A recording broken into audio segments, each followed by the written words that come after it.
자, 마태복음은 무슨 뜻이냐면 마태라는 사람이 기록한 굿뉴스예요.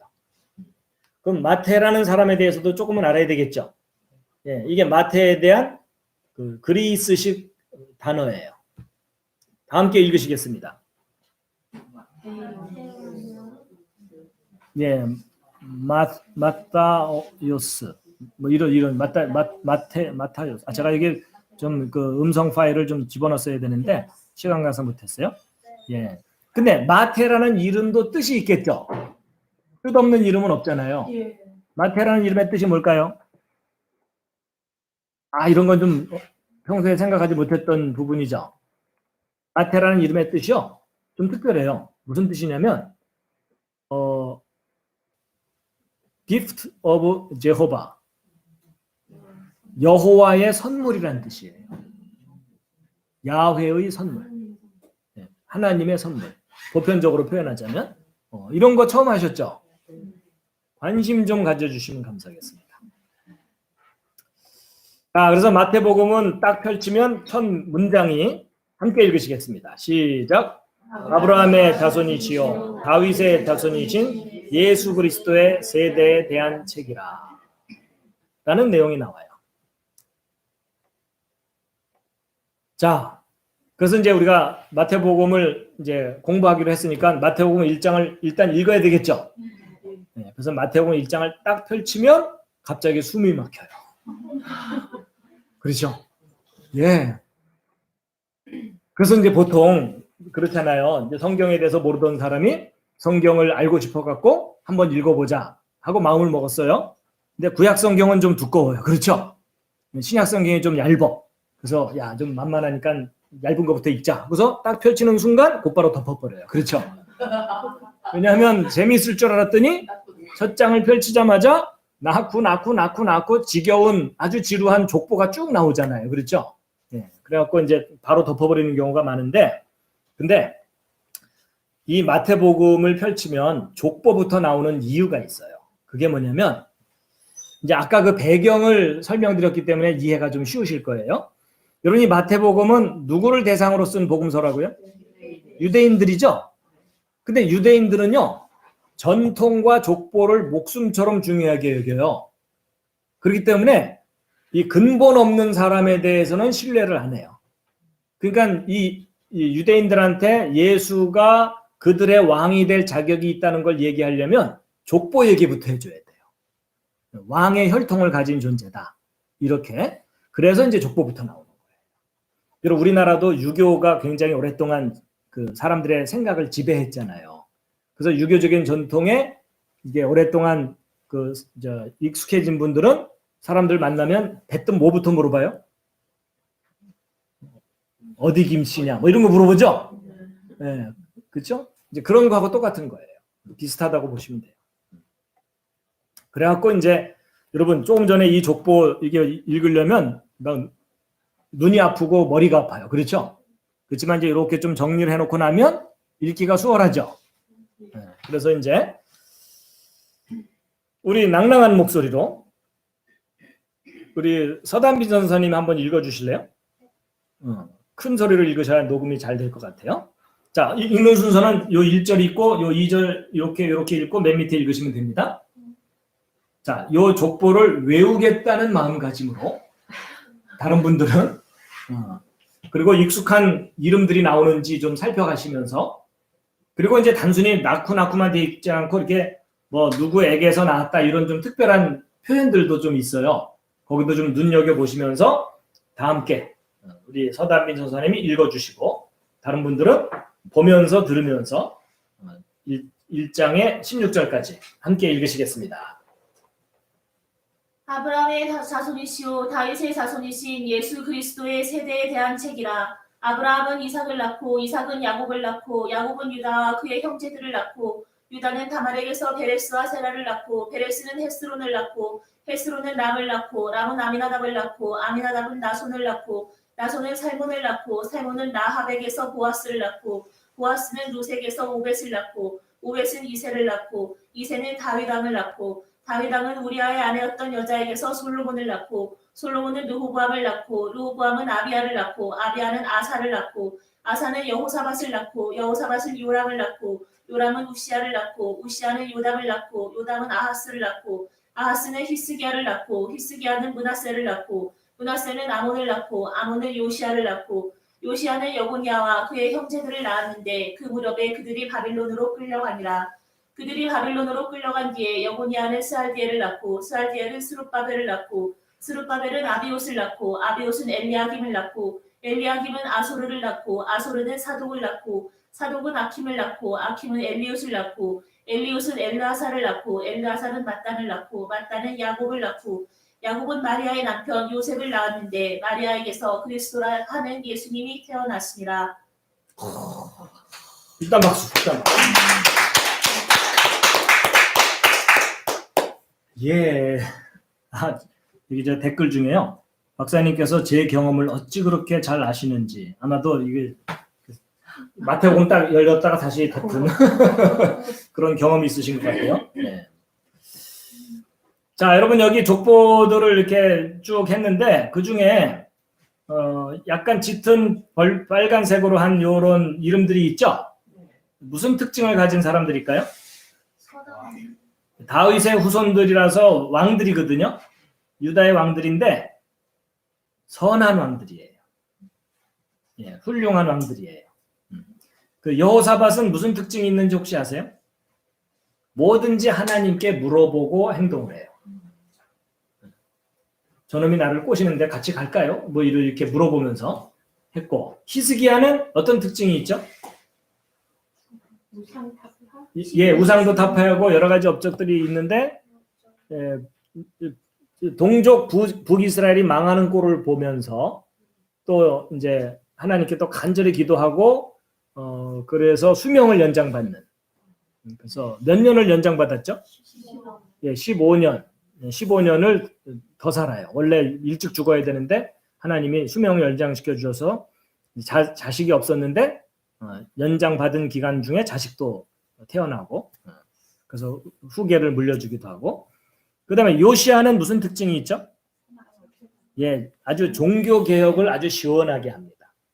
우상들을 다 때려부시고 종교 제도를 개혁하고 이렇습니다. 그 다음에 이제 여기 보면은 여기 약간 옅은 붉은색 계통에 요건 어떤 특징이 있을까요? 여인들이에요. 예수님의 족보에 함께한 여인들이에요. 근데 그 여인들이 출신이 다양한데 다말은요 유다의 며느리예요. 근데 며느리와 시아버지가 동침을 해서 자식을 낳은 거예요. 하여튼 그 스토리는 창세기 공부할 때 알려드렸고요. 그 이유나 뭐 이런 것들은. 그 다음에 이제 여기 라합은요, 가나안 땅에 있던 기생이에요. 기생. 그런데 뭔가 도움을 주고 이러는 관계로 인해서 이제 선택이 돼서 그 예수님의 족보에 들어갔고, 룻은 이방 여인이고요. 그 다음에 이 다윗 왕이 좀 그렇죠. 남의 아내로부터 남의 아내를 뺏었어요. 자기 부하 장군 중에서도 아주 충성스러운 장군의 부인을 뺏어서 자기 왕비로 삼았어요. 사실 여러분 일반적인 그 제국의 역사 기록들을 보게 되면 이런 불미스러운 내용들은 일부러 삭제를 해버려요. 그렇죠? 미화시키고 이러잖아요. 근데 성경은 그런 부정적인 내용조차도 그대로 사실대로 기록을 했어요. 진실된 기록인 가능성이 높죠. 그렇죠? 자, 그런 특징들이 좀 있는 걸 간단하게 좀 말씀을 드리고 자, 그런데 지루하게 족보가 쫙 이어지다가 17절에 이 족보들을 대략 정리를 해놓은 내용이 나와요. 그러면서 거기에 숫자들이 등장하거든요. 근데 그 숫자 값이 의미가 있어요. 자, 17절 우리 서단비 전사님 읽어주시죠. 그러므로 아브라함부터 다윗까지의 모든 세대가 14세대요. 다윗부터 바빌론으로 끌려갈 때까지 14세대요. 바빌론으로 끌려간 때부터 그리스도까지 14세대라. 예, 근데요, 이렇게 다들 그냥 멍하니 듣고 계시는데 저 눈썰미가 있는 분들은요. 뭐 색칠한 것 중에 낳고 색칠 하나 빠졌다고 또 누가 하시는 분이 계시네. 하여튼 그런 분은 그렇다 치더라도 자, 여기 보면은요. 여기 희한하게도 그 아브라함부터 그리스도 예수님까지 족보 중에 14대, 14대, 14대 이래 갖고 세 토막을 내놓고 14라는 숫자가 붙어 있죠. 그래서 이제 보통 사람들은 성경 읽다가 이런 14라는 숫자가 세 번이나 반복해 나오면 그거 참 희한하네 이러면서 그냥 넘어가 버리거든요. 근데 여러분 예수님의 족보 속에 14라는 숫자가 세 번이나 반복해서 나오는 이유가 있어요. 이제 그게 뭐냐면 이제 아브라함부터 다윗까지 14대, 다윗부터 바벨론으로 끌려가기 전까지 14대, 그리고 바벨론 끌려간 후부터 예수님까지가 14대, 그래서 14가 세 번이나 반복해서 나오는데 그 이유가 뭐냐면 마태복음은 유대인들을 위한 기록이라 그랬잖아요. 근데 유대인들은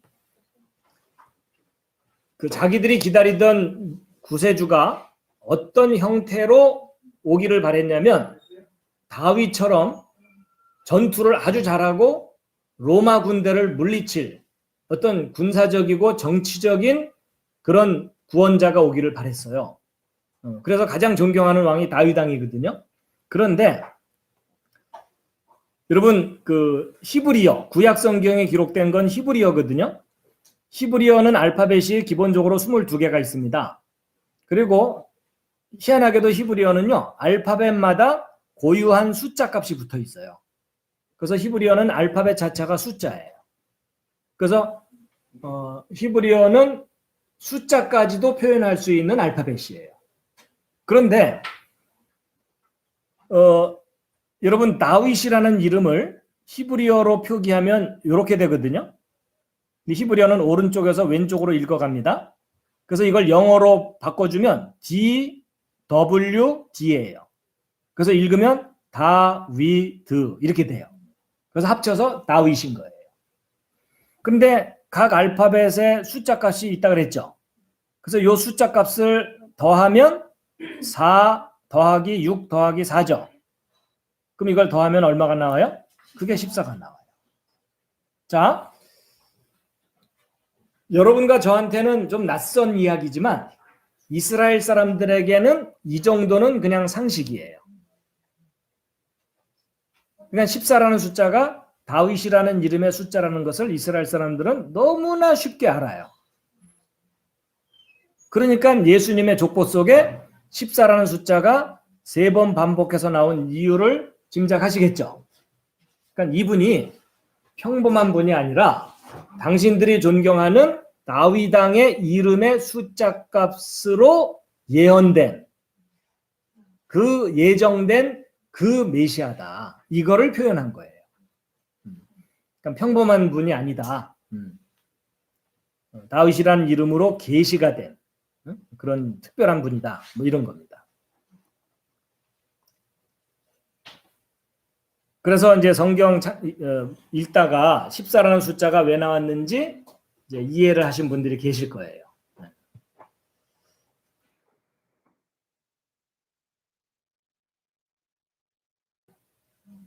여러분 이런 족보가 나오면 또 이거 외우고 싶은 생각 안 드세요? 그럴 리가 없죠? 예. 근데 이거 외우면 100만 원을 주겠다 이러면 외우겠죠? 예. 역시 돈의 위력이 대단해요. 자, 그럼 한번 해보죠. 그래도 나름대로 여러분 중원에는 고수들이 많아요. 그렇죠? 자기가 제일 무술이 뛰어난 줄 알지만 문 바깥에 나가자마자 지나가던 사람한테 당해요. 그렇죠? 그러니까 얼마나 내공이 뛰어난지 각자 출신 교회의 명예를 걸고 아브라함부터 한번 해보죠. 자, 아브라함의 아들 이삭, 이삭의 아들 야곱, 야곱의 아들 야곱의 아들이 꽤 많아요. 그렇죠? 그렇지만 장자권을 이어간 아들은 유다예요. 넷째 아들이에요. 그 다음에 유다의 아들은 베레스. 그리고 그 다음부터는 이제 거의 가물가물 하실 거예요. 그렇죠?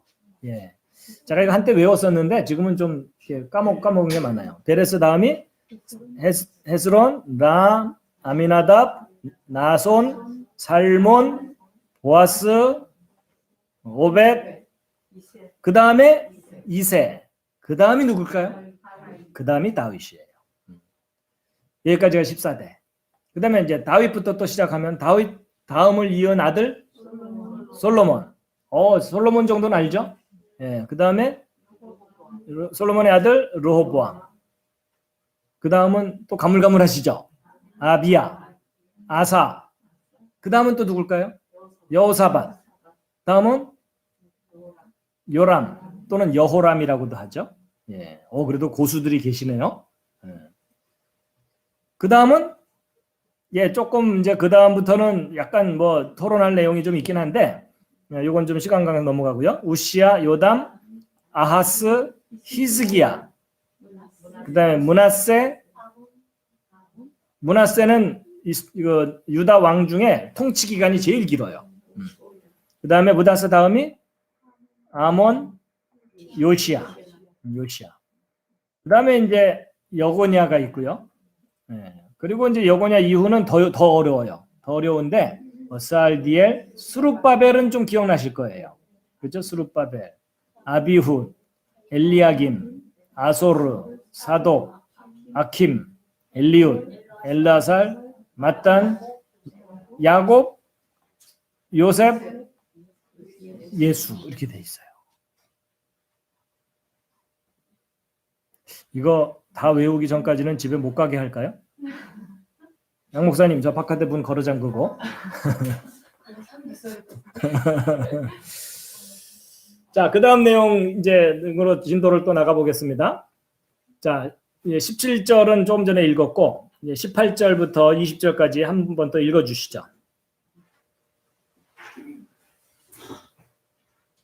이제 예수 그리스도의 태어나심은 이러하니라. 그분의 어머니 마리아가 요셉과 정혼하였을 때 그들이 함께하기 전에 그녀가 성령님으로 말미암아 아이를 뵌 것이 드러나매 그때 그녀의 남편 요셉은 의로운 사람이므로 그녀를 공개적인 본보기로 삼기를 원치 아니하여 은밀히 그녀를 버리려고 마음먹었으나 그가 이 일들을 생각할 때에 보라 주의 천사가 꿈에 그에게 나타나 이르되 너 다윗의 자손 요셉아 내 아내 마리아 데려오는 것을 두려워하지 말라. 그녀 안에 수태된 이는 성령님으로 말미암았느니라.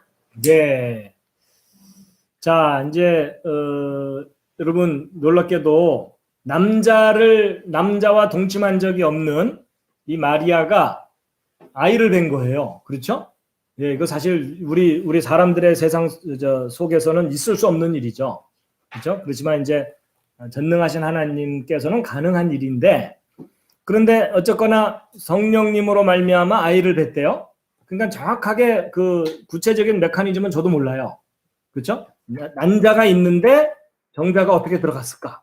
이게 이 정자가 하나님께로부터 온 걸까? 뭐 이런 거라든지 아니면 아예 수정란을 착상시켰을까? 하여튼 여러 가지 그 가능성을 생각은 해보지만 뭐 검증할 방법은 없어요.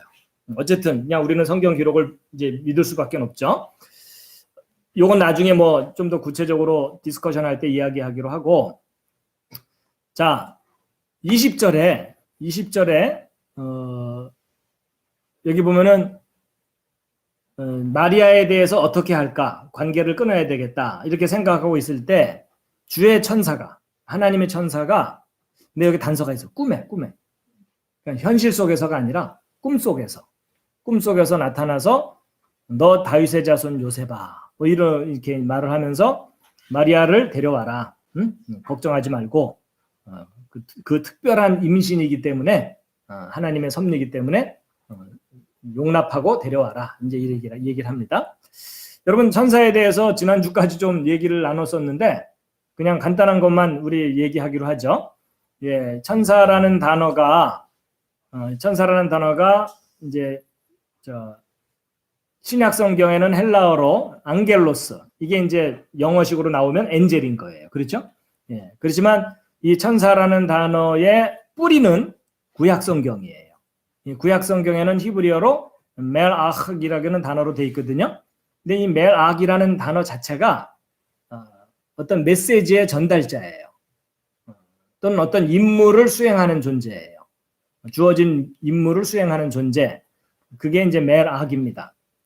그래서 이제 사자라고도 번역하고 사신이라고도 번역할 수 있는. 그래서 이제 꿈에 이제 천사가 나타났는데 제가 이제 간단한 거 좀 정리해 드린 게 있었죠. 하나님의 말씀에 순종하는 자를 하나님의 아들이라고 성경적으로 표현을 하고 하나님의 말씀에 불순종하는 사람을 존재를 그냥 사람의 아들. 그렇죠? 하나님과 관계없는 사람의 아들. 그다음에 하나님의 말씀에 그 조력하는, 협력하는 또는 하나님의 말씀을 실행하는 그런 존재를 천사라고 표현하고 메락이라고 표현하고 또 거스르는 반대하거나 회방하는 존재를 이제 사탄이라고 표현했는데 이 사탄이라는 표현은 고유명사가 아니라 보통명사예요. 대적한다, 적대시한다 이런 그런 적대시하는 것 이런 뜻입니다. 그래서 이제 결국 하나님의 말씀에 어떤 반응을 하느냐에 따라서 어떤 소속이나 자격이 부여되고 그 다음에 하나님의 말씀에 대해서 어떤 역할을 하느냐에 따라서 그 명칭이 달라진다. 이런 정리를 좀 해드렸죠.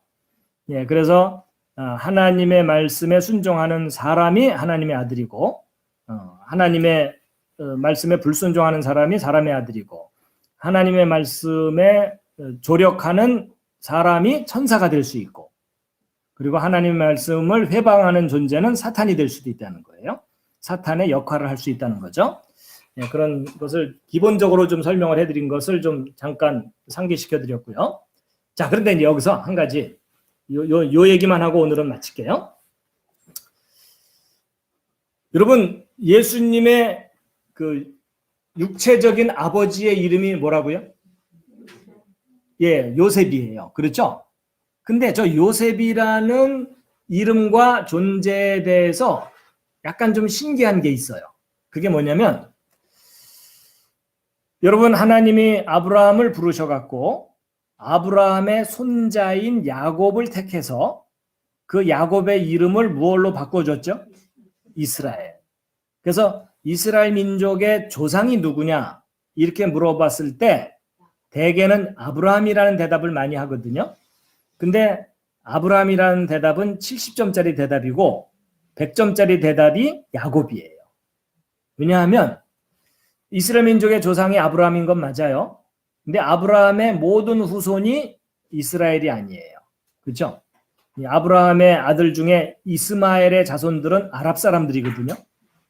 그러니까 아브라함의 손자인 야곱의 이름을 이스라엘로 바꾸고 야곱의 자손들만을 이스라엘이라고 하셨어요. 그렇죠? 그리고 이스라엘 민족은 내 거다. 내가 내 마음대로 이스라엘 민족을 경영할 거다. 그리고 이스라엘 민족의 경영을 통해서 그 하나님의 존재와 하나님의 구원을 세상에 알릴 거다라고 하신 거예요. 그렇죠? 그래서 이스라엘은 야곱은 아주 특별한 존재예요. 하나님이 선택한 사람이고 이스라엘은 하나님이 선택한 민족이에요. 그런데 그 야곱의 권리를 장자에게 물려줄 수 있죠.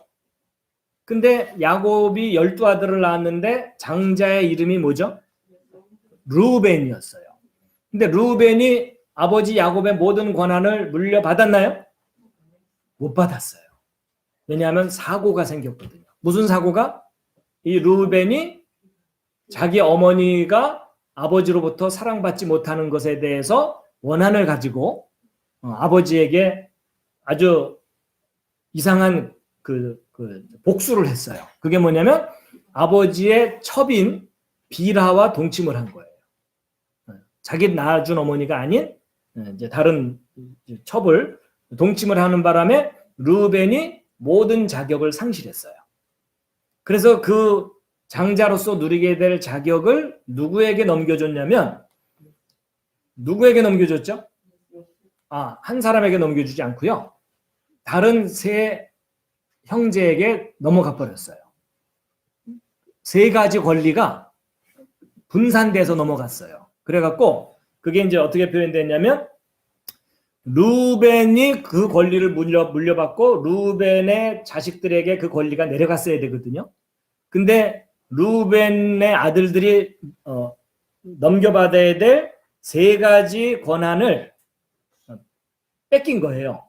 그게 뭐냐면 장자의 권한과 왕의 권리와 제사장의 권리를 뺏긴 거예요. 그래서 이 세 가지 권리가 각각 누구에게 내려갔을까요? 장자권은 누구에게 갔을까요?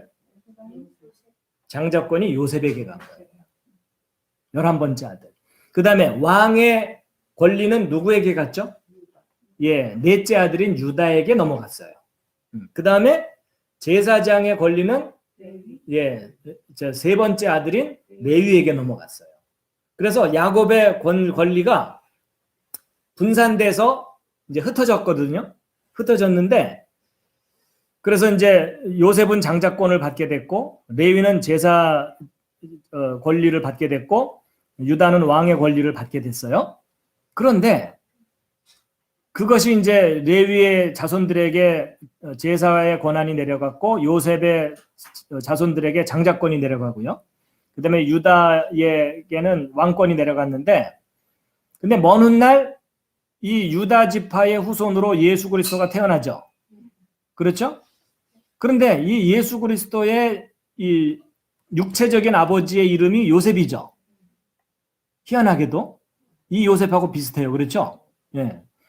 그런데 재미있는 건 이 예수 그리스도가 유다에게 넘겨졌던 왕권을 예수 그리스도가 갖게 됐죠. 그렇죠? 그 다음에 레위에게 넘겨졌던 제사권도 예수님이 이어받았죠. 왜냐하면 예수님은 대제사장으로 이 땅에 오셨잖아요. 스스로 희생제물이면서 스스로 대제사장이셨잖아요. 맞죠? 그리고 또 요셉의 장자권도 예수님이 이어받았어요. 이게 무슨 말이냐? 말씀의 첫 열매라고 성경에 표현되어 있어요. 맞죠? 맏아들이란 뜻이에요. 하나님의 말씀으로 태어난 첫 번째 아들. 그래서 여러분 놀랍게도 야곱의 권한이 세 아들에게 분산됐던 것을 다시 다 모아서 혼자 다 가지게 되신 분이 누구인 거예요? 예수님이신 거예요. 재밌죠? 근데 놀랍게도 이 예수님의 육체적인 아버지의 이름이 요셉이잖아요. 근데 이 요셉의 아버지의 이름은 야곱이죠. 근데 놀랍게도 예수님의 할아버지 이름이 또 야곱이에요. 뭔가가 암시되어 있는 듯 하죠.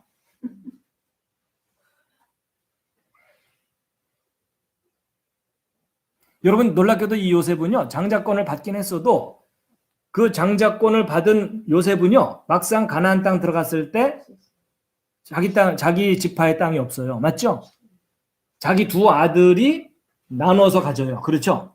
그래서 요셉의 지파는 없어요. 그러니까 중간에 붕 뜬 거예요. 요셉은. 근데 사실은 이 요셉이 붕 뜬 이유가 뭐예요? 먼 훗날 이 모든 12지파를 통치할 그 위에 있는 존재이기 때문에. 그렇죠? 그리고 요셉이 애굽으로 팔려갔잖아요. 근데 거기서 이집트의 총리가 돼갖고 파라오는 거의 허수아비고 요셉이 거의 실권을 가지고 모든 걸 다스렸죠. 그러는 바람에 가나안 땅에 있던 자기 형들이 이집트로 이민을 왔을 때 그들의 통치자로 요셉이 있었죠. 그러니까 모든 야곱의 자식들의 위에서 통치하는 존재가 요셉이잖아요. 막강한 통치자죠. 바로 그런 개념이 예수님 속에 있는 거예요. 예수님은 비록 야곱의 후손이지만 야곱의 모든 지파를 총괄해서 통치하는 이스라엘의 왕이신 거죠. 그러니까 요셉이 장차 오실 예수님에 대한 어떤 모형적인 존재였던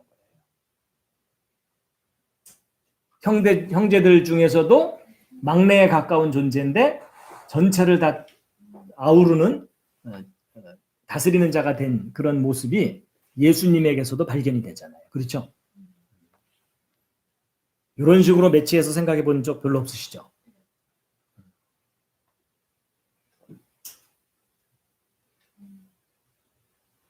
그래서 예수님의 육체적인 아버지의 이름이 요셉인 것에 대한 의미를 제가 좀 정리해서 설명을 해드린 거예요. 뭔가 암시적인 족보예요.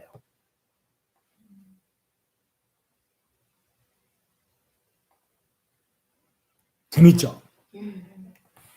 오늘은 여기까지 하도록 하겠습니다. 자, 우리가 이제 성경을 공부하고 있습니다. 이제 신구약 성경이 있는데 우리는 이제 신약 성경 중에서 이제 복음서에 대해서 그리고 마태복음을 지금 매 주일마다 공부하기 시작했습니다. 그래서 지난 주간에는 신약 성경의 개관 기본적인 내용들에 대해서 공부를 했는데 기억나시나요? 예, 시험 봐도 될 정도로 기억이 나십니까? 그렇진 않죠? 예, 그래서 그냥 지금 시험 볼 수는 없고 지난 시간에 했던 것을 스치듯이 빠른 속도로 한번 되새겨 보도록 하겠습니다. 예, 눈으로 보시면서 지난 시간에 저런 내용을 했구나. 예, 이제 조만간 이 신약 성경 전체를 외우는 시험을 한번 봐야 될 것 같습니다.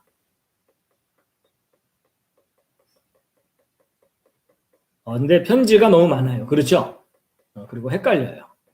예, 나중에 잘 외울 수 있는 비결을 또 알려드리도록 하겠습니다. 자, 그래서 신약 성경, 구약 성경이 있는데요. 이렇게 딱 시간이 가니까 지난 시간에 했던 내용을 다시 자세하게 복습하지는 않겠습니다. 지난 시간에 했던 내용 중에 저희가 이 부분인가요? 네, 이 부분이군요. 지난 시간에 했던 부분의 끄트머리 부분부터 뒷부분부터 우리가 이제 공부를 시작할 텐데요. 자, 우리는 마태복음 1장부터 들어가기 시작했습니다. 자, 1장 1절에 그 헬라어 원문이거든요. 어떻게 읽어보실 수 있겠습니까? 아무래도 불가능하겠죠? 자, 우리 번역된 말씀으로 킹 제임스 버전 흠정역으로 함께 읽으시겠습니다. 시작. 아브라함의 자손이시요 다윗의 자손이신 예수 그리스도의 세대에 대한 책이라. 이렇게 되어 있습니다. 자, 그래서 마태복음 1장에는 예수님의 족보가 기록이 되어 있어요. 족보가 기록된 이유가 뭐라 그랬죠? 예, 유대인들에게 예수님을 소개해야 되는데 유대인들은 족보와 전통을 너무나 소중하게 여기는 사람들이라 예수님의 정통성부터 먼저 얘기해 줘야 돼요. 그렇죠? 그래서 이분이 이방인도 아니고 우리 동족이고 그리고 왕의 자손이기 때문에 우리의 왕이 될 자격이 있는 분이다.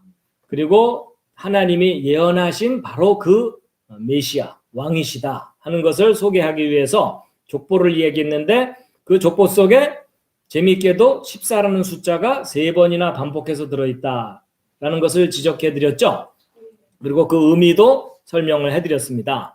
그래서 이제 아브라함부터 다윗까지 14대, 다윗부터 바벨론으로 이주하기 직전까지 14대, 또 바벨론에서부터 예수 그리스도까지 14대. 그래서 14라는 숫자가 이상하게도 반복해서 나오는데 특별한 이유가 있다 그랬습니다. 그렇죠?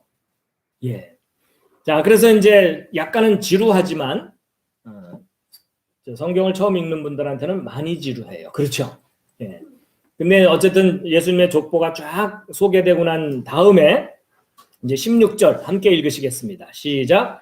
야곱은 마리아의 남편 요셉을 낳았는데 마리아에게서 그리스도라 하는 예수님이 태어나시니라.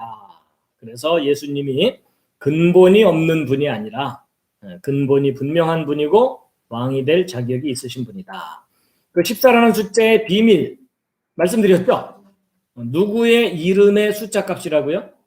다윗이라는 이름의 숫자 값인데 히브리어는 알파벳마다 숫자 값이 붙어 있기 때문에 알파벳으로 숫자를 표현할 수 있는데 다윗을 히브리어로 표현하면 DWD 그래서 다위드 이렇게 되거든요. 그래서 알파벳마다 고유한 숫자 값을 더했더니 14가 나오더라. 근데 그래서 다윗이라는 이름의 숫자 값이다.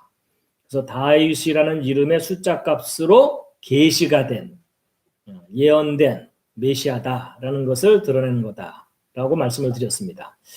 자, 그래서 이제 아브라함부터 예수님까지 족보가 쭉 이어지는데 이런 것들도 그냥 척척척 외워지면 참 좋겠죠. 예. 여러분 표정은 그거 외워서 뭐 했으나 이런 표정이십니다. 언젠가 꼼꼼하게 외우고 그 뜻을 이해할 날이 오겠죠. 예, 그래가지고 이제 예수님의 족보에 14라는 숫자가 3번 반복해 나오기 때문에 아브라함부터 예수님까지는 몇 대로 소개되어 있다고요? 예, 42대. 물론 조금 자세하게는 토론해야 될 내용이 있긴 하지만 어쨌든 마태복음에는 42대 만에 예언된 메시아가 구세주가 탄생하셨다라는 것을 소개하고 있어요. 그렇죠? 예. 그래서 이제 이 14라는 숫자가 다윗이라는 이름과 관계된 숫자이고 하나님께서 뭔가 특별하게 계획하신 그런 것이다라는 건데요. 이 42대는 아브라함부터 예수님까지이거든요.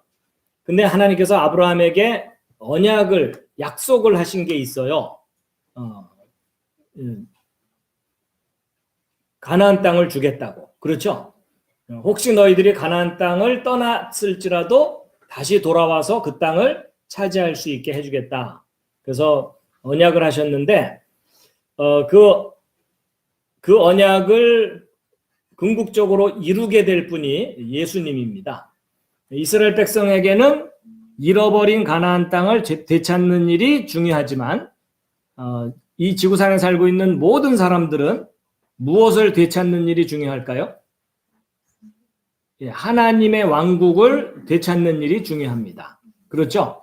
예, 하나님이 다스리는 나라가 회복돼서 거기서 하나님과 함께 영원히 행복하게 살게 되는 것이 중요하거든요. 그래서 이제 아브라함의 자손들이 노예 생활을 하다가 주권을 되찾은 일이 역사 속에 있었어요. 어디에 가서 노예 생활을 했었었죠? 이집트에서. 그렇죠? 그래서 이방에서 노예 생활하다가 고향으로 돌아와서 주권을 다시 회복하는 일이 있었었죠.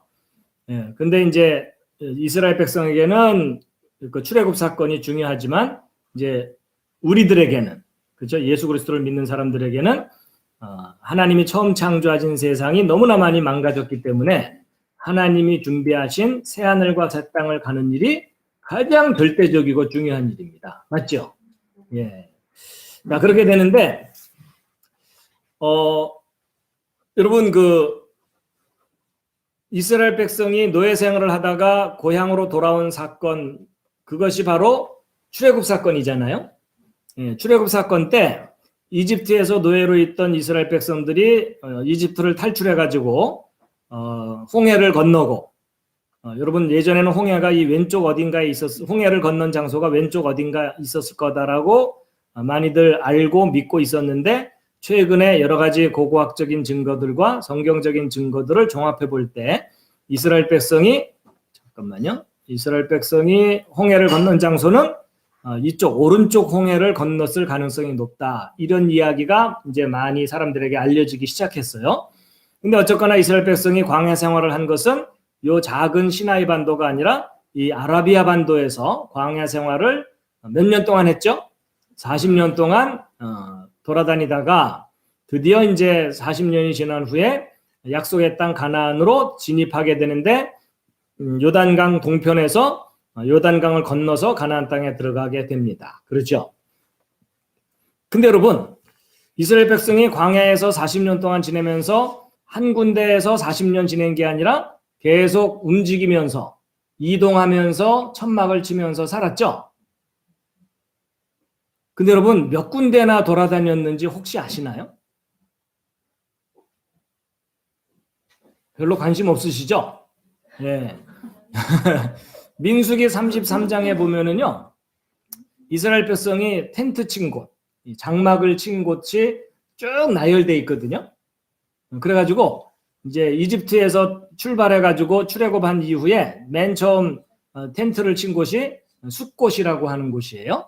그 다음에 이제 두 번째 에담이라는 곳에다가 진을 쳤고, 진을 쳤다는 것은 이스라엘 백성들이 이제 천막을 치면서 큰 무리를 이루고서 정착했다는 의미죠. 그렇죠? 예, 그렇지만 영원히 정착하지 않고 또 시간 지나면 또 옮기고 그랬죠. 그래서 세 번째가 믹돌, 네 번째 어딘지 모르시겠죠? 그래갖고 쭉 보면은요, 계속 4번, 5번, 6번, 7번 천막을 계속 옮겨요. 여러분은 인생에서 몇 번이나 이사를 다니셨나요? 나는 10번 이상 이사를 다녔다 하시는 분. 오, 여러분 계시네요? 오, 한 30번 이상은 다닌 것 같다 하시는 분. 그렇게까지는 없으시군요. 제가요, 아버지가 목사님이고 그래가지고 거처를 좀 자주 옮긴 편이거든요. 그래서 또 대학에 가서 또 하숙 옮기기도 하고 자취방 옮기기도 하고 대학원에 가서 기숙사 방도 옮기고 이러잖아요. 그래서 제가 30살 나이 됐을 때 제가 그동안 몇 번이나 거처를 옮기면서 살았나 하고 세어봤더니요, 30번이 넘더라고요. 이 정도면은 보통 뭐라고 표현하죠? 역마살 꼈다고 그러죠? 우리 옛날식 표현으로는. 그래서 저는 정말 나그네 인생이 굉장히 익숙한 사람이에요. 그래서 여기서 지내다가 뭔가 문제가 생기면 또 딴 데 가고, 뭐 문제가 안 생겨도 또 옮길 일이 생기고 뭐 이렇게 되는데, 이스라엘 백성이 하여튼 아주 많이 거처를 옮겼어요. 그래가지고 민수기에 나오는 거처를 옮긴 거를 쭉 따라가면서 번호를 쫙 이렇게 이제 매겼는데 벌써 30번 가까이 됐죠. 근데 여기서 또 끝이 아니에요. 그 이후에도 계속 진을 옮겨요. 그리고 33번쯤 옮겼을 때 제사장 아론이 죽습니다. 그렇죠? 예, 그래가지고서 가나안 땅 딱 들어갈 때가 몇 번째냐면, 가나안 땅 들어갔을 때가 몇 번째? 42번째예요. 42번째. 어디선가 들어본 듯 하지 않으세요? 여러분, 놀랍게도 예수님의 족보가 아브라함부터 예수님까지가 마태복음에 42대라고 표현되어 있죠? 우연의 일치인지는 몰라도요, 이스라엘 백성이 광야에서 거처를 옮긴 횟수가 마태복음에 나오는 그 숫자하고 같은 숫자예요. 좀 놀랍죠? 예. 여러분, 이스라엘 백성이 이집트에서 가나안 땅으로 이제 오게 된 것은 노예였다가 주권을 되찾은 거잖아요. 더 이상 노예가 아닌 자기 땅을 가진. 그렇죠? 예. 그리고 이방에서 헤매다가 고향으로 돌아온. 그죠? 원래의 자리로 돌아온 거잖아요. 근데 예수님도 저와 같은 의미를 가진 분이에요. 그렇죠? 여러분과 저의 진정한 본향은 이 땅이 아니에요. 맞죠? 예, 하늘입니다. 하나님이 우리의 아버지이시기 때문에 아버지가 계신 곳이 고향이에요. 맞죠? 예, 그래서 천지창조 이후로 하나님과 단절된 우리는 하나님이 계신 곳으로 가야 돼요. 그게 새 하늘과 새 땅이죠. 그렇죠? 그래서 예수님이 그 일을 이루시겠다고 언약이 되신 분이고요. 그리고 그것을 성취하셨죠. 이제 우리에게는 시간만 남아 있습니다. 우리의 인생이 끝나고 나면 예수를 믿는 사람들은 새 하늘과 새 땅에서 새로운 삶을 시작하게 될 것을 믿고 있습니다. 하여튼 나중에 거기서 만나 뵙겠죠? 서로 인사하세요. 이웃이 되실 가능성이 높습니다. 어떤 분들은 주여 저 집사와는 딴 장소에서 살게 하여 주시옵소서, 뭐 이렇게 기도를 하기도 한다는데, 근데 어쨌든 예수님은요, 이방 땅을 헤매고 있는, 그렇죠? 나그네와 같은 우리에게 본향이 있다는 걸 알려주시고 거기로 가게 해주신 분이거든요. 출애굽 사건하고 비슷해요, 의미가. 그렇죠? 그리고 우리가 죄의 노예가 되어서 살고 있다가 그 죄를 해결하고 하나님의 아들로서, 주인의 아들로서 자유를 되찾고 권리를 되찾는 거잖아요. 맞죠? 예. 그런 의미에서 출애굽할 때 이동한 횟수하고 아브라함에게 약속을 하시고 그것을 이루신 예수님까지의 대수가 같은 거예요. 아무래도 하나님께서 일부러 그렇게 하신 거겠죠? 출애굽할 때는 모세가 이끌고 나왔지만 가나안 땅 들어갈 때는 지도자가 바뀌었죠.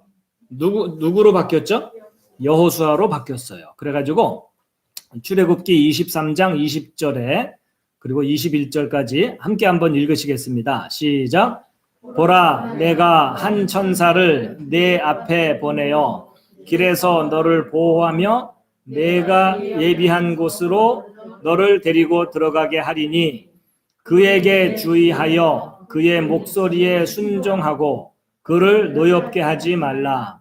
내 이름이 그 안에 있으므로 그가 너희 범죄를 용서하지 아니하리라. 예, 제가 이제 이해를 돕기 위해서 괄호 안에다가 그 뜻들을 좀 붙여놨거든요. 그래서 하나님께서 어떤 천사를 이스라엘 백성들, 여기 네라 그래서 단수로 돼 있지만요. 앞뒤 문맥을 읽어보면 이스라엘 백성 각 개인에게 말씀하시듯이 했어요.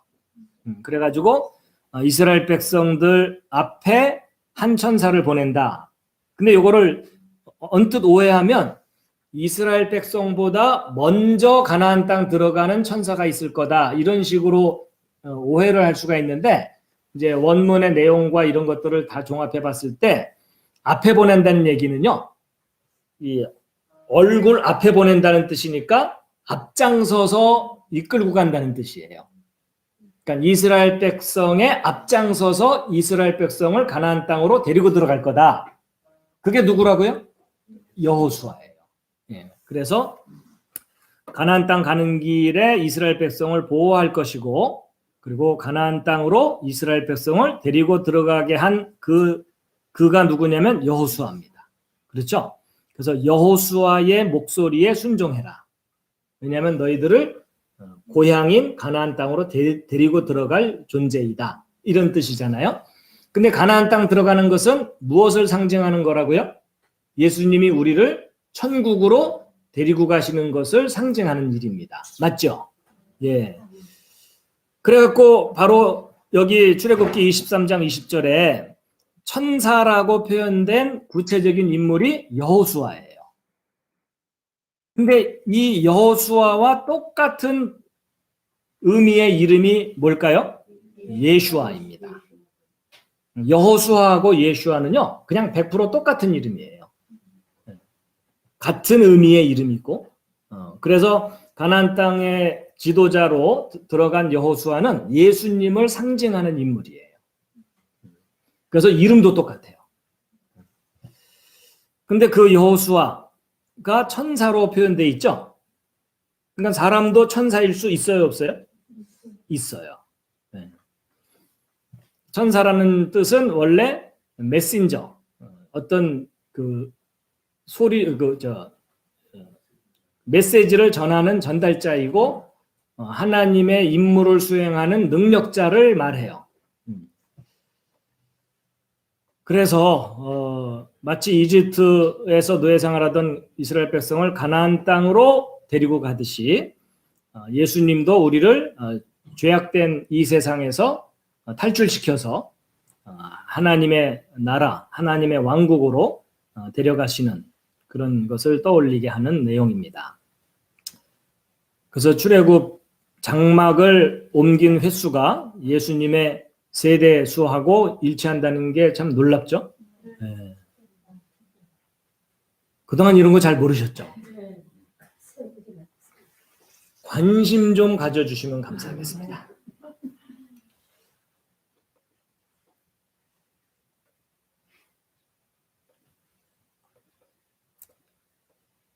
예, 복습입니다. 복습. 언약의 성취를 위한 숫자입니다.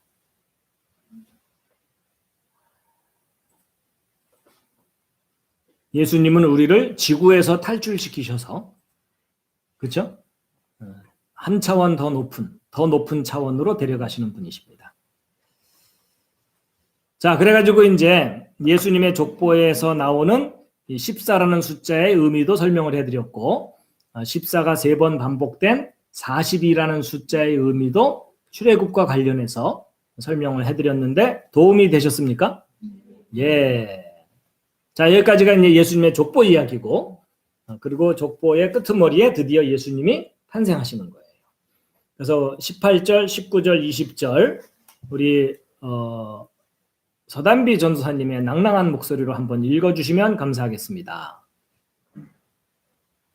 이제 예수 그리스도의 태어나심은 이러하니라. 그분의 어머니 마리아가 요셉과 정혼하였을 때 그들이 함께하기 전에 그녀가 성령님으로 말미암아 아이를 뵌 것이 드러나매 그때에 그녀의 남편 요셉은 의로운 사람이므로 그녀를 공개적인 본보기로 삼기를 원치 아니하여 은밀히 그녀를 버리려고 마음먹었으나 그가 이 일들을 생각할 때에 보라 주의 천사가 꿈에 그에게 나타나 이르되 너 다윗의 자손 요셉아 내 아내 마리아 데려오는 것을 두려워하지 말라. 그녀 안에 수태된 이는 성령님으로 말미암았느니라. 아멘. 서단비 전도사님이 창세기 1장을 외웠다 그랬나요? 마태복음 1장을 외웠다 그랬나요? 제가 농담 반 진담 반처럼 마태복음 1장을 한번 외워야 된다는 얘기를 언뜻 했는데 서단비 전도사님이 또 그걸 외우셨대요. 아무래도 한번 우리 암송을 들어봐야 될 것 같지 않습니까? 박수. 유튜브를 통해서 보시는 분들은 그 소리만 들으면 펼쳐놓고 읽는다고 오해를 할 것 같아서 아무래도 화면에 나와서 외우시는 게 나을 것 같기도 하지 않나요? 근데 본인이 원하지 않으신답니다. 그러면 이제 우리가 증인이 돼야 될 것 같아요. 그렇죠? 네, 우리가 증인이 돼서 자, 소리는 잘 지금 중계가 되나요? 네. 오케이. 자, 우리 유튜브를 통해 함께 하시는 분들, 우리 서단비 전도사님이 마태복음 1장을 외우셨다고 합니다. 그래서 암송의 시간을 갖도록 하겠습니다. 아마 많은 분들이 음매 기죽어 이러실 것 같기도 하고 아니면 그 마음의 도전을 받으실 수 있을 것 같아요. 그렇죠? 야, 우리는 이해하기도 힘든데 외우기까지 하네 이러면서 근데 너무 긴장하지 마시고요. 틀려도 아무 문제 없습니다. 개혁 한글 버전으로. 괜찮아요. 개혁 한글 버전으로. 옛날 버전으로 외우셨다고 합니다. 자, 또박또박 천천히. 자, 시작해도 되겠습니까? 예. 아브라함과 다윗의 자손 예수 그리스도의 세계라. 아브라함이 이삭을 낳고 이삭이 야곱을 낳고 야곱은 유다와 그의 형제를 낳고 유다는 다말에게서 베레스와 세라를 낳고 베레스는 헤스론을 낳고 헤스론은 람을 낳고 람은 아미나답을 낳고 아미나답은 나손을 낳고 나손은 살몬을 낳고 살몬은 라합에게서 보아스를 낳고 보아스는 루색에서 오벳을 낳고 오벳은 이새를 낳고 이새는 다윗왕을 낳으니라. 다윗은 우리아의 아내에게서 솔로몬을 낳고 솔로몬은 르호보암을 낳고 르호보암은 아비앙을 낳고 아비앙은 아사를 낳고 아사는 여호사밧을 낳고 여호사밧은 요람을 낳고 요람은 우시아를 낳고 우시아는 요담을 낳고 요담은 아하스를 낳고 아하스는 히스기야를 낳고 히스기야는 므낫세를 낳고 므낫세는 아몬을 낳고 아몬은 요시아를 낳고 바벨론으로 이거할 때에 요시아는 여고냐와 그의 형제를 낳으니라. 바벨론으로 이거한 후에 여고냐는 스알디엘을 낳고 스알디엘은 스룹바벨을 낳고 스룹바벨은 맞아요. 아비웃을 낳고 아비웃은 엘리야김을 낳고 엘리야김은 아소르를 낳고 아소르는 사독을 낳고 사독은 아킴을 낳고 아킴은 엘리웃을 낳고 엘리웃은 엘르아사를 낳고 엘르아사는 맏딸을 낳고 맏딸은 야곱을 낳고 야곱은 마리아의 남편 요셉을 낳았으니 마리아에게서 그리스도라 칭하는 예수가 났습니다. 그런즉 모든 대수가 아브라함부터 다윗까지 14대요 다윗부터 바빌론으로 이거할 때까지 14대요 바빌론으로 이거한 후부터 그리스도까지 14대로라. 예수 그리스도의 나심은 이러하니라. 그 모친 마리아가 요셉과 성혼한 후에 천천히요. 호흡을 가다듬으시고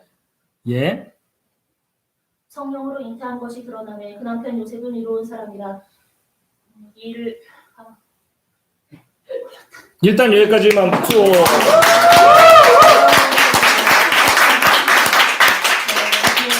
아니 족보 외운 것만으로도 이미 사람들이 기가 죽었어요. 그렇죠? 지금 이제 너무 막 긴장을 하셔서 벅차서 그런데 자 나중에 또 한번 우리 듣기로 하고 아주 그 충격을 받는 시간을 가졌습니다. 다른 분들이 지금은 다 기가 죽었어요.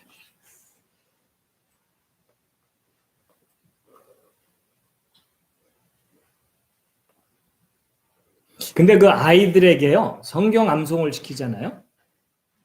머리가 아주 좋아집니다. 집중력이 아주 좋아지고요.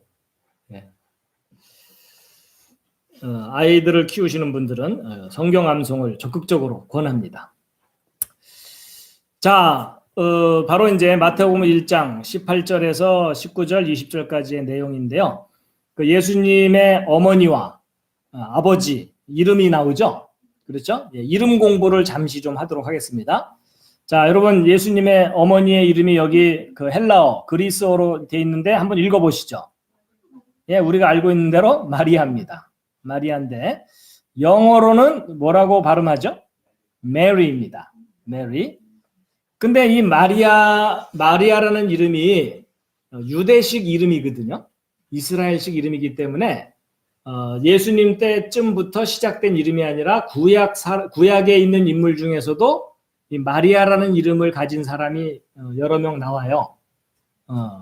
근데 발음은 좀 달라요. 혹시 마리아라는 이름을 가진 구약의 인물을 혹시 아시나요? 떠오르는 분 있으세요? 그게 바로 여기 히브리어로 돼 있거든요. 요거 읽으면 마리아라는 발음이 아니고요. 미리암입니다. 그러니까 마리아라는 이름의 원래 이름이 미리암이에요. 성경에 나오는 첫 번째 미리암은 누구죠? 모세의 누이예요. 그렇죠?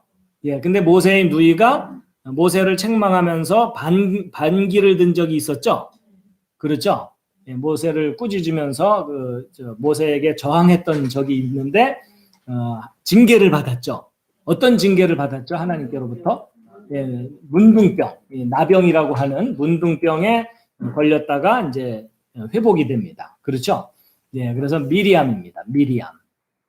근데 여러분 그 미리암 또는 마리아라는 이름의 뜻을 혹시 아시나요? 이런 것까지는 또 생각 안 해보셨죠? 예, 여러분, 마리아라는 이름이 사실 널리 퍼져 있고 알려져 있잖아요. 근데 뜻은요, 희한하게도 긍정적인 뜻을 갖고 있지 않고요. 이런 뜻을 갖고 있어요. 반역이라는 뜻을 갖고 있어요. 좀 의외죠? 아마도 미리암이 모세를 거스렸던 그것에 연유한 게 아닌가 싶기도 한데, 자세하게 조사는 못 해봤어요. 근데 이제 반역하면 무조건 나쁘다고도 생각하지만 때로는 그 소신을 갖고 반역하는 경우도 있죠. 자기 욕심을 위해서 반역하는 경우도 있지만 자기의 충성 때문에 반역하는 경우도 있거든요. 그래서 긍정적인 의미도 없지는 않아요. 그래서 완고하다는 의미도 있어요. 자기 뜻을 굽히지 않는 강직하다는 의미도 있기도 해요. 어쨌든 우리가 마리아라는 이름에 대해서 잠깐 알아봤고요. 그 다음에 마리아의 남편 이름은 뭐죠? 요셉인데 그 전에 성령이라는 표현이 나오는데요. 이제 헬라어로 뉴마라는 단어가 영이라는 단어거든요. 영어로 스피릿이라는 단어예요. 그리고 여기 아기오라는 이런 단어, 하기오라고 하는 단어는 거룩하다는 뜻인데 이제 거룩한 영이에요. 근데 영어 성경은 고스트라고 좀 약간 다른 단어로 번역을 했어요. 근데 원문의 의미는 그냥 영이에요. 거룩한 영. 거룩한 영에 감동되어서 아이를 잉태했다. 이런 표현에 나옵니다. 자, 그 다음에 이제 요 단어가 바로 요셉이라는 단어입니다. 영어로는 조셉이죠. 근데 여러분 요셉이라는 이름의 뜻을 혹시 기억하시나요? 우리 창세기 공부할 때 했는데. 예, 더하심이라는 뜻인데 여호와께서 더해 주셨다. 풍성하게 해 주셨다. 그런 의미입니다. 한 몫을 주지 않고 두 배의 몫을 주었다. 이런 의미로 예, 남에게 베풀 수 있는 그런 여유를 주셨다는 의미가 될 수도 있겠죠. 예. 그리고 이 단어는 무슨 단어일까요? 예, 이게 다윗입니다. 다윗은 영어로 데이빗이라고 하죠. 예. 여러분 그 데이빗이 다윗인 줄 모르는 사람이 꽤 많다는 거 아세요? 다윗하고 데이빗은 다른 존재인 줄로 생각하는 분들이 의외로 많더라고요. 그런데 다윗 잘 아시죠? 근데 다윗이라는 이름의 뜻을 혹시 아십니까? 정말 별로 생각해보지 않던 부분이죠. 다윗이라는 뜻이요. 영어로 표현하면 beloved, 그래서 사랑받는 사람이라는 뜻이래요. 그러니까 하나님께서 내 마음에 합한 자다. 내 마음에 쏙 든다. 너무나 사랑스럽다, 귀엽다, 뭐 이런 의미를 가진 거예요. 사실 신앙생활을 수십 년 한 분들도 다윗이란 이름의 뜻까지는 생각해보지 않는 경우가 많아요. 맞죠?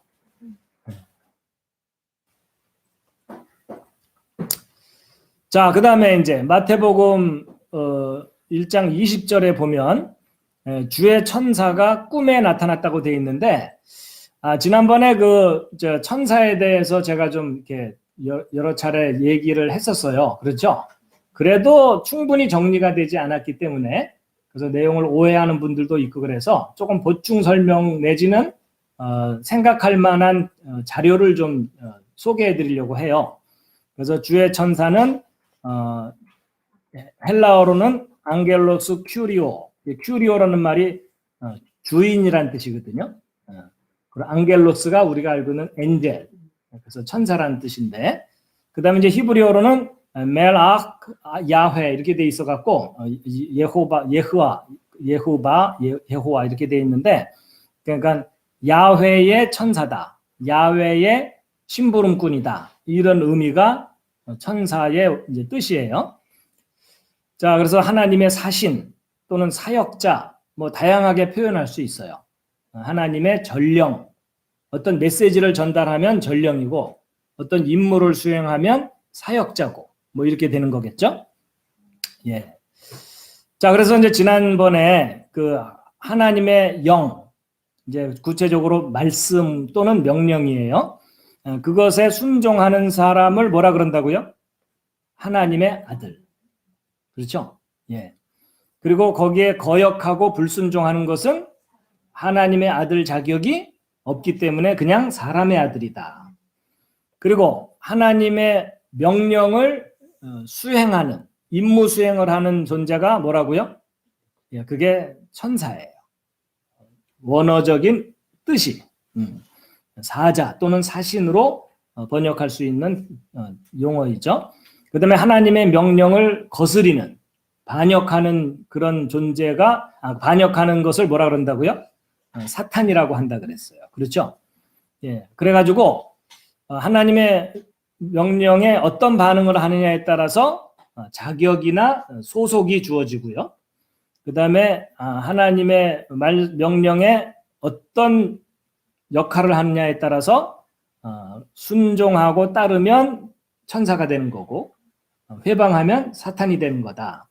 그래서 그것에 대한 역할에 대한 명칭이다. 그래서 마치 교사는 어떤 특정한 사람을 교사라고 하지 않고 가르치는 역할을 하는 사람을 교사라고 하잖아요. 그렇죠? 그런 식의 표현이 천사라는 거예요. 자, 그런데 제가 지난 시간에 정리를 못한 미흡한 부분 중에 하나가 뭐냐면, 누가 보냈느냐 하는 거예요. 그렇죠?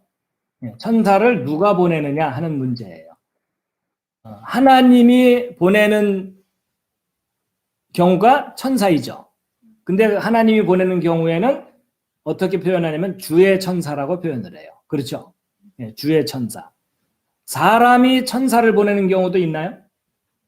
있어요. 그게 뭐냐면 어느 한 왕이 이웃나라 왕에게 사신을 보내는 거 있죠? 그때도 똑같은 단어를 사용해요.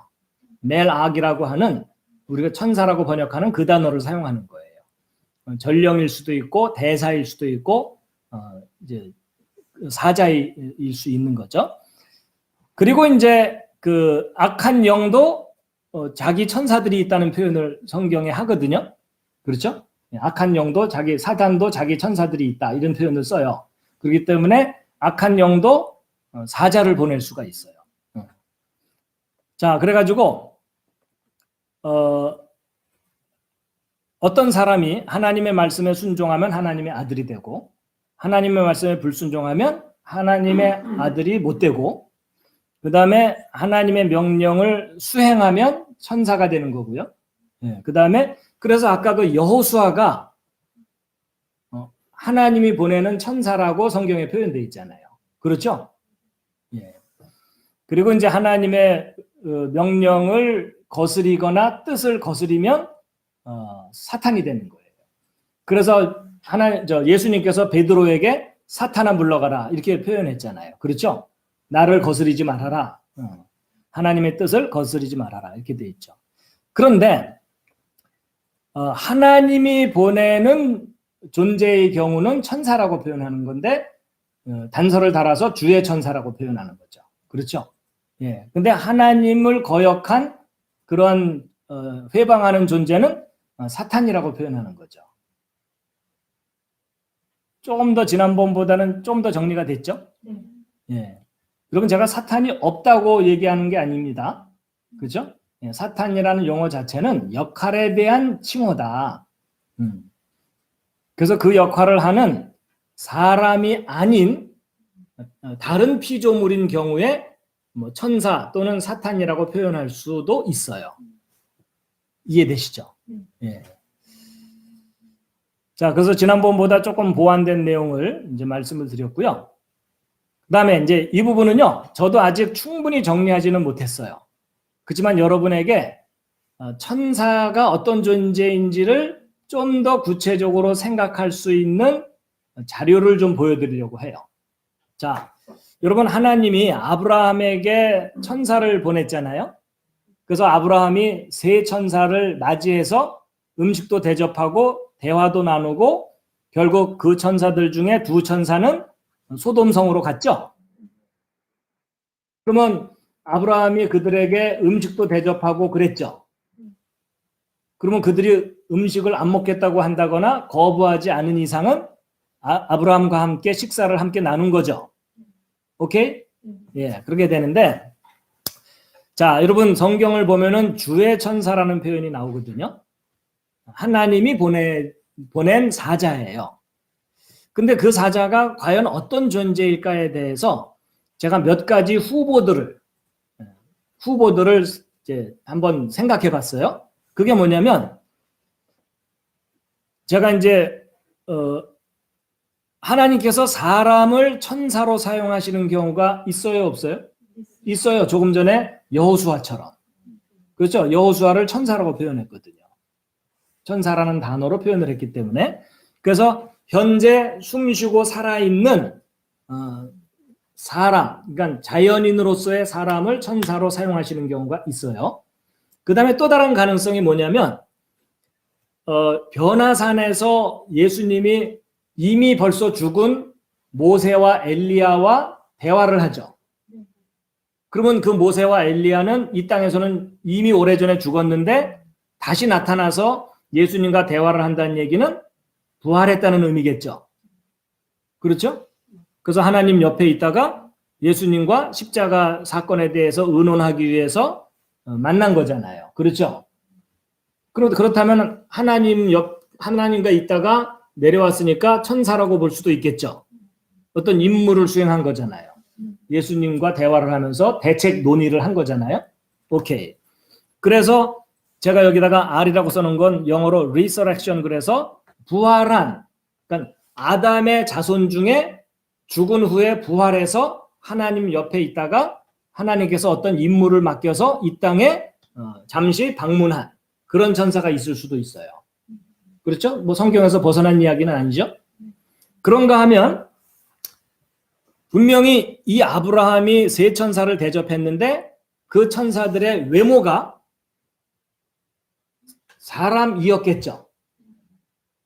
성경에는 정확하게 묘사되어 있지 않지만 같이 대화도 하고 아브라함 입장에서 뭔가 나그네가 오듯이 사람들이 왔기 때문에 그냥 특별하게 생각하기보다는 나그네를 대접한다는 관점으로 그 천사들을 대접한 거잖아요.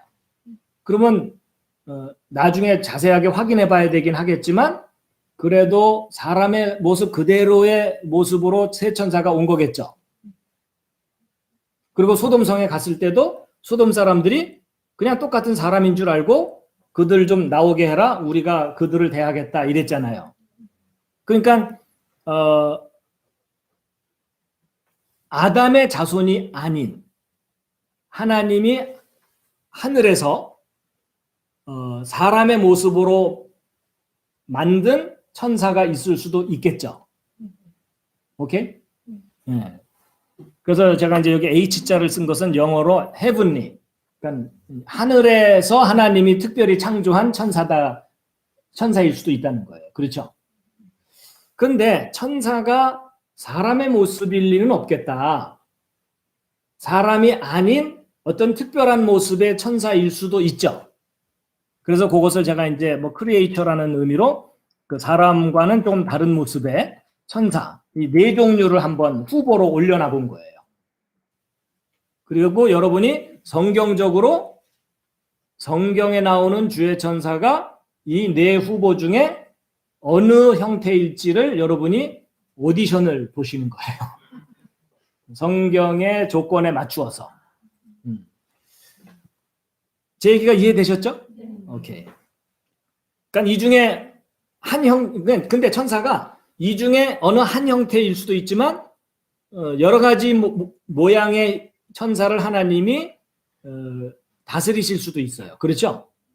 때로는 그냥 보통의 사람을 천사로 활용하실 수도 있고 이미 죽어서 하늘에 올라와서 하나님 옆에 있는 사람을 이 세상에 내보내실 수도 있고 그러니까 여러 종류의 천사를 그때그때 적절하게 운영하실 수도 있어요.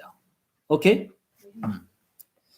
자, 그랬을 때에 이제 말씀드린 대로 요 C라고 표현되는 천사는 외형은 우리 사람과 달라요. 그렇죠? 그렇지만 아브라함의 경우 분명히 사람의 외모를 갖고 있던 천사였을 가능성이 높죠. 그러면 만약에 이런 외형이 다른 천사가 지구상에 내려올 때는 사람으로 변신을 하든지 해야 되겠죠. 약간은 가능한 시나리오죠. 오케이. 그래서 이제 하늘에서 내려올 때는 사람의 모습으로 와서 활동하다가 다시 올라가면 자기 본연의 모습으로 돌아가거나 약간 만화 같은 이야기이긴 하지만 일단 가능성을 열어두자고요. 그렇죠? 예. 두 번째는 뭐냐면 우리 사람과 똑같은 모습이지만 아담의 후손은 아닌 그렇죠? 하나님이 특별 제작하신 그런 천사일 수도 있겠죠? 그래서 외형은 사람이지만 본질은 다른 거예요. 그렇죠? 그러니까 천상에서 특별 제작한 천사일 수 있어요. 너희들은 땅에 내려가서 살지 말고 내 옆에서 나를 섬기기만 해라. 이런 천사가 있을 수 있죠. 예. 그 다음에 이제 말씀드린 대로 그 당시에 살고 있는 그냥 자연인으로서의 사람을 하나님께서 말씀을 주셔서 전달하게 하시거나 아니면 어떤 특별한 능력을 주셔갖고 인간의 능력을 뛰어넘는 능력을 주셔서 어떤 일을 해결하게 하시거나 그 다음에 이제 또 하나가 뭐냐면 이미 죽은 사람이 부활해갖고 하나님 옆에 있다가 하나님이 어떤 목적이 있어서 이 세상에 메시지를 전달하게 하거나 능력을 행하게 하거나 하기 위해서 보낸 사람이 있을 수 있겠죠. 혹시 근데 이제 부활의 첫 열매가 예. 예수 그리스도라고 이제 보면 조금 다른 그렇죠. 이제 이렇게 일단 이렇게 정해놓은 다음에 이제 성경 구절들을 하나하나 떠올리시면서 지금 제가 말씀드린 이 후보들이 합당한지를 평가하자는 거예요. 그래서 그 모든 평가를 살아남는 천사가 가장 성경적인 천사겠죠. 너무 골치 아픈가요? 그만둘까요? 아니, 여러분 그 생각에 도움이 되시잖아요. 이렇게까지 분석해서 생각해 본 적은 없잖아요. 그렇죠? 그리고 아니면 말고. 이것도 저것도 아니다 싶으면 그냥 없던 일로 하면 되니까. 자, 그리고 아까 말씀드린 대로 이 네 가지 중에 어느 한 천사만 있다고 고집할 게 아니라 and 또는 or로 생각하면 돼요. 그렇죠? 이런 천사도 있고 저런 천사도 있을 수 있다라는 걸 열어두자는 거죠. 혹시 모세나 엘리야를 예. 이제 부활하시기 전이니까 본 거는 아마 손을 본 건 아닐까요? 그럴 수도 있죠. 그러니까 예수님이 아직 십자가 사건을 겪기 전에 변화산에서 모세와 엘리야를 만난 거니까 부활한 실체를 본 게 아닐 수도 있겠죠. 그런데 베드로도 그 모세와 엘리야를 봤잖아요. 그럼 육체적인 모습을 본 거잖아요. 그렇죠? 그러니까 여러분 이제 뭘 지금 단정하지 말고 가능성은 다 열어두면서 우리가 차근차근 한번 풀어보자는 거예요. 자, 그래가지고 이제 이렇게 다양한 모습의 천사들이 있을 수가 있는데 일단 일반적으로 사람들이 천사는 육체를 가진 물질적인 존재라고 생각하나요? 아니면은 육체를 갖지 않은 영적인 존재로 생각하나요? 일반적으로는 영적인 존재라서 어떤 특정한 물질적인 형체가 없을 거라는 생각을 하게 되죠. 그렇죠? 그래서 예수님도 부활하신 후에 제자들에게 나타나셔서 생선 구운 거 있냐? 좀 달라고 그러시더니 그걸 드셨잖아요. 그렇죠? 그러면서 뭐라고 말씀하셨죠? 영은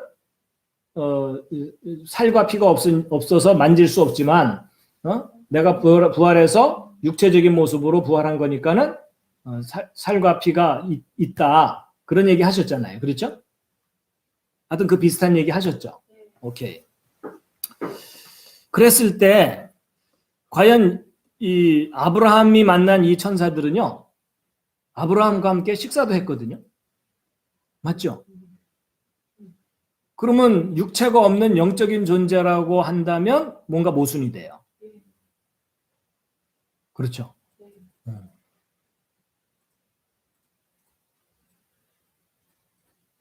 그렇다면 아브라함이 만난 천사들이 먹기도 하고 마시기도 하고 육체가 있어서 음식을 소화시키기도 하는 게 맞다면 어떤 문제가 또 생기냐면요. 그렇다면 아담의 자손이 아닌데 하나님을 닮은 또 다른 피조물이 존재하는 것이 성경적이냐 하는 거예요. 하나님께서 아담을 만드시고 아담의 후손들이 세상에 퍼지게 했어요. 근데 하나님을 닮았다는 얘기는 사람과 똑같다는 뜻이에요. 그렇죠? 하나님을 닮은 천사라는 특별한 존재를 또 만드신 거예요. 근데 그게 성경적으로 가능해요?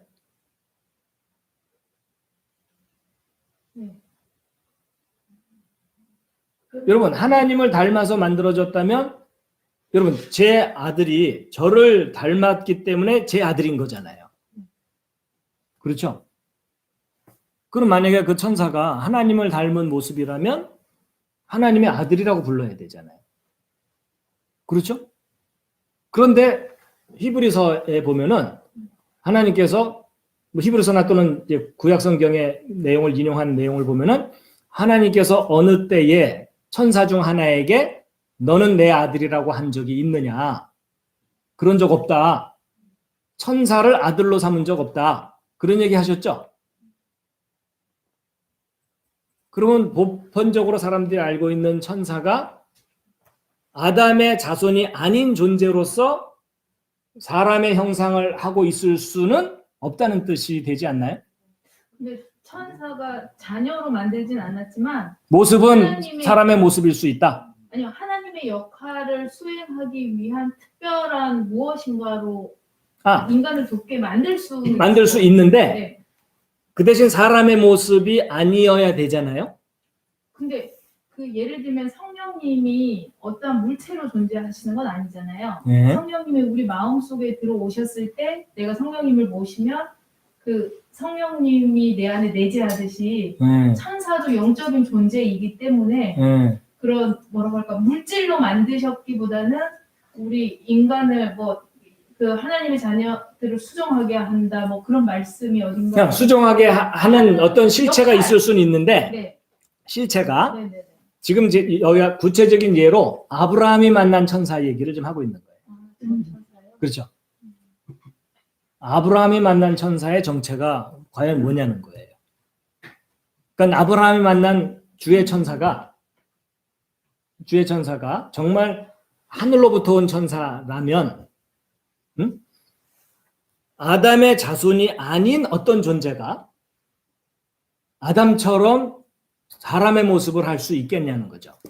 근데 성경 말씀에 그 말씀이 있잖아요.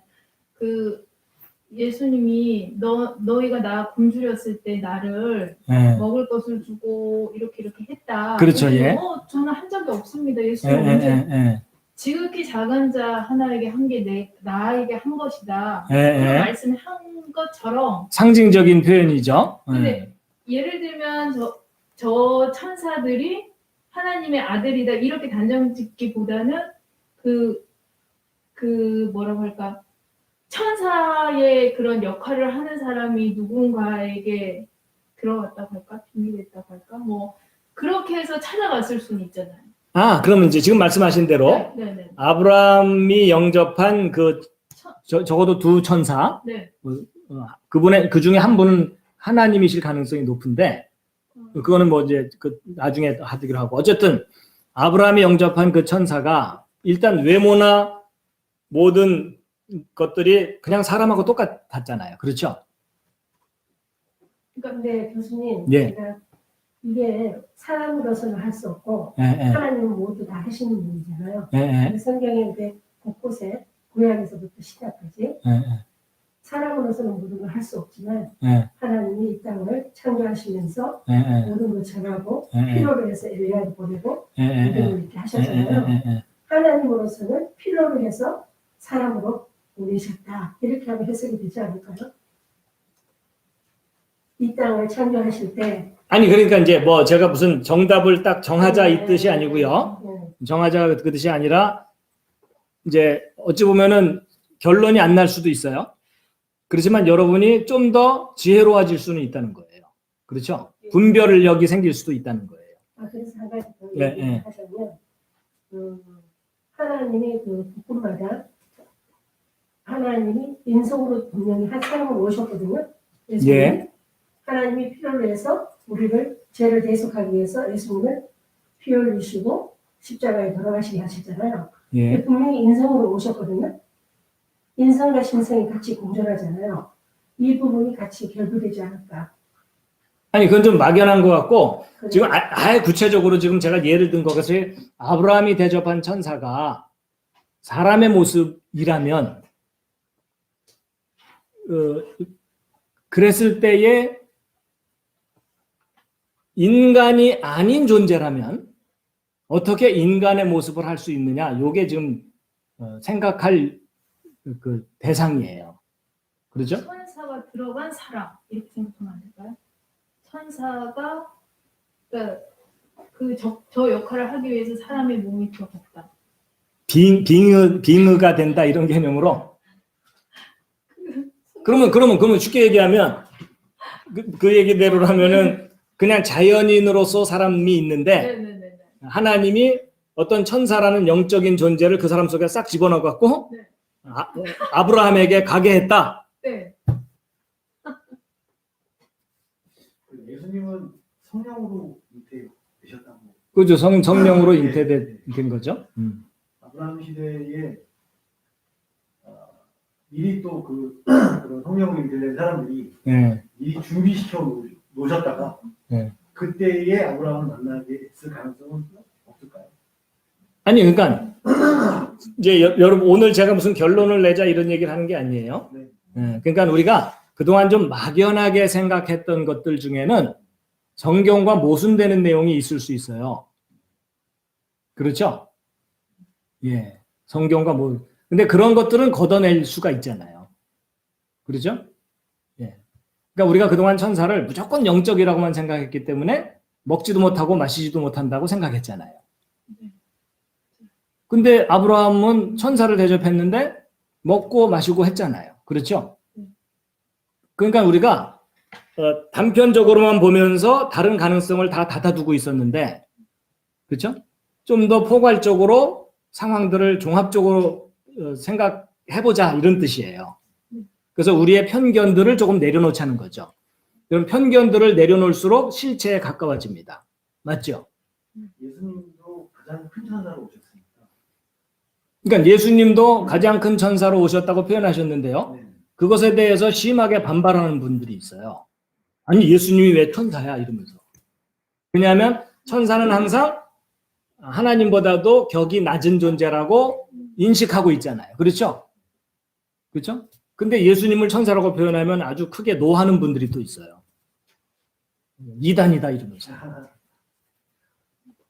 저도 지금 천사 얘기를 꺼냈더니 여기저기서 저를 이단이라고 해요. 어떤 근데 저는 뭔가를 뭐 성급하게 결정짓자 이 얘기가 아니에요.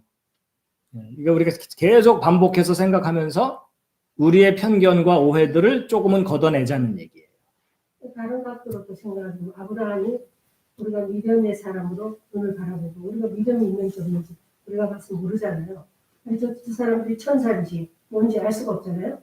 그럼 아브라함의 그 기준점이 예수님의 그 믿음으로 이 사람들이 천사인지 어쩐지 알아볼 수 있는 그런 시각을 가지고 있는 아브라함의 기준으로 또 얘기를 해볼 수도 있다고 생각이 드는데. 그러니까 이게 이런 거예요. 아브라함은 어떤 사람 형태의 존재들을 대접했어요. 그렇죠? 예.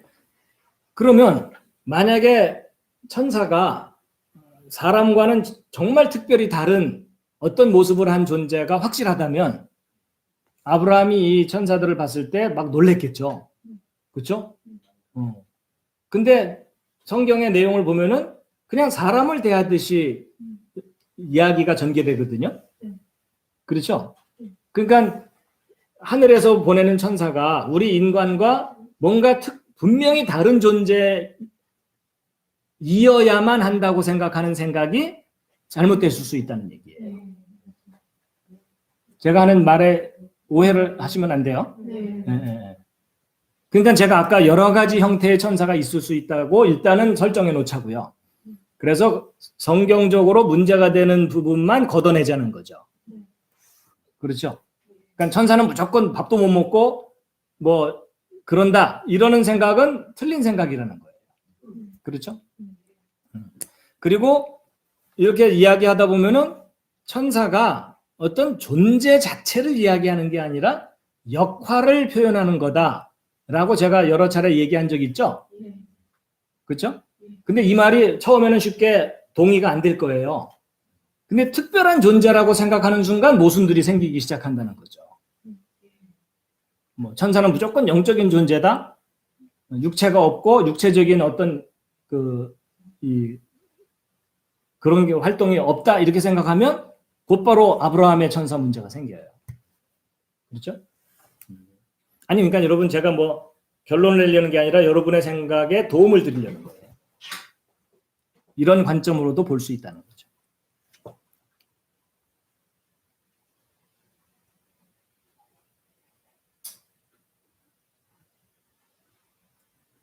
자, 잠시 생각할 거리를 좀 드린 겁니다.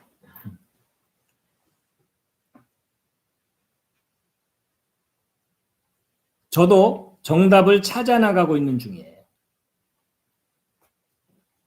그렇기 때문에 이렇게도 생각해보고 저렇게도 생각해보고 또 그동안 들었던 말들도 있고 나름대로 천사론 그래서 또 학문적으로 또 뭐 정리한 분들도 있잖아요. 그렇죠? 네. 이제 그런 것들을 어떻게 해서든지 사람들이 이해하기 쉽게 전달하려고 좀 노력을 하는 중이에요. 저 자신이 분명하게 이해하고 싶고.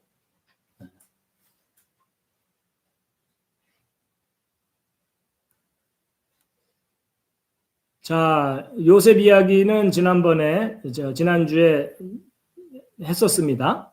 그래가지고 예수님이 야곱 이후에 나뉘어졌던 제사장으로서 장자로서 왕으로서의 권한을 몽땅 다 취하신 분이 누구라고요?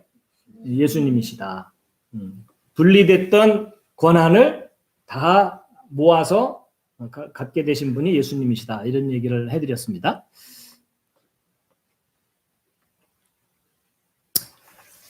기지개 한번 켜시겠습니다.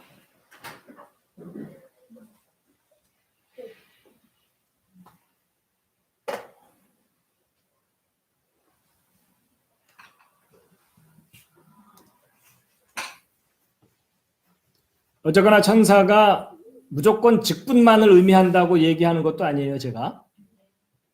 그렇죠? 천사라는 존재가 있을 수도 있어요. 그렇죠? 예. 그렇지만 어느 하나만으로 설명하면은 모순이 생기는 것들이 있다. 그 얘기를 하는 거예요. 좀 더 공부를 해보자고요, 앞으로. 네. 자, 근데 이제 천사 문제만 얘기하다가는 주님이 오실 것 같아요. 그렇죠? 네. 그래서 이제 그 다음 내용으로 넘어갈 텐데, 자, 21절, 22절 말씀, 우리 서단비 전사님 읽어주시죠. 그녀가 아들을 낳으리니 너는 그의 이름을 예수라 하라. 이는 그가 자기 백성을 그들의 죄들에서 구원할 것이기 때문이라 하니라. 이제 이 모든 일이 일어난 것은 주에 관하여 대언자를 통해 말씀하신 것을 성취하려 하심이라. 이르시되. 예. 그래서 아들을 낳으리니 이름을 예수라 하라. 여러분, 예수님을 잘 아십니까?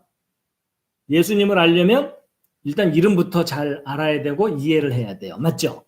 그래서 바로 예수님의 이름에 대해서 공부를 할 겁니다. 예, 여러분 이 표를 이해를 하셔야 돼요.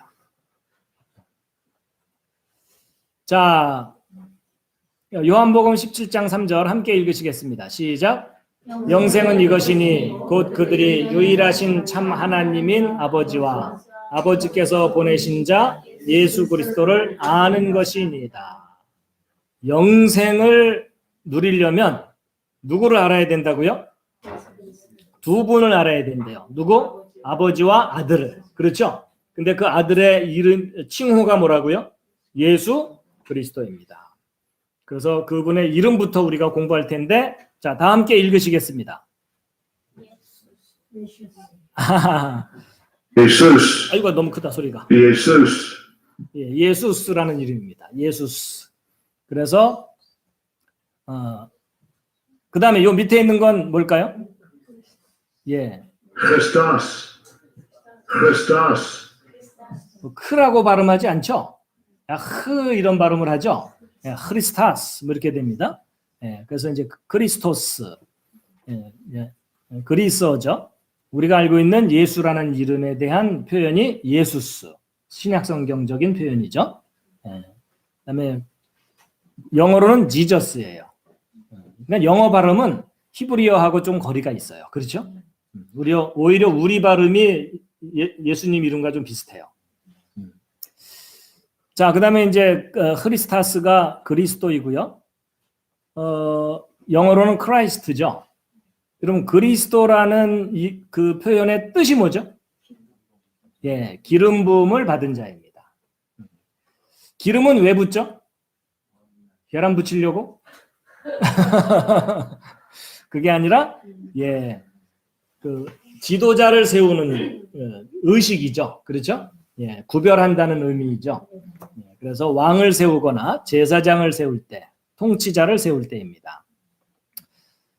자, 근데 여러분, 기독교라는 용어가 있잖아요. 기독교라는 용어는 무슨 뜻이죠? 여러분 놀랍게도요, 많은 기독교인들이요, 기독교라는 이름의 뜻이 뭔지를 모르는 경우가 많아요. 그렇죠? 예. 기독교라는 용어가 나온 이유는 바로 이런 표현 때문에 그래요. 이게 그 한자식으로 기독이에요. 근데 이 기독이라는 것은 그리스도를 한자식으로 발음한 거예요. 발음하고 표현한 거예요. 그래서 기독교는 그리스도의 가르침을 따르는 종교예요. 그렇죠? 네. 그리스도의 가르침을 따르는 것이에요.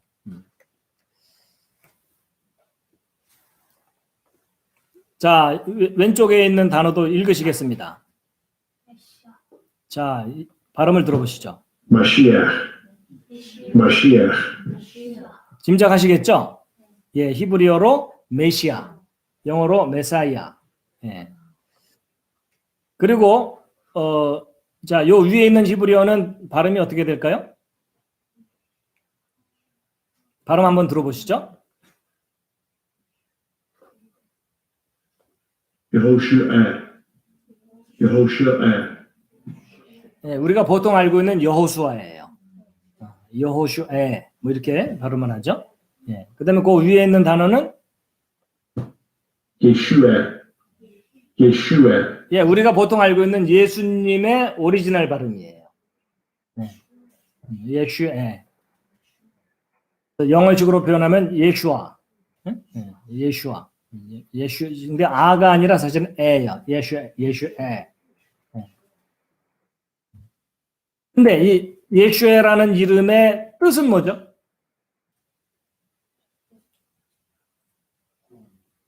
예, 야훼께서 구원하신다. 그 뜻이에요. 여호와께서 구원해 주신다. 이런 뜻입니다.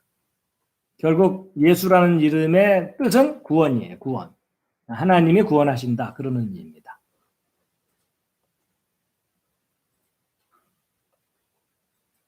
자, 오른쪽에 있는 단어도 뭘까요? 오른쪽에 있는 단어는?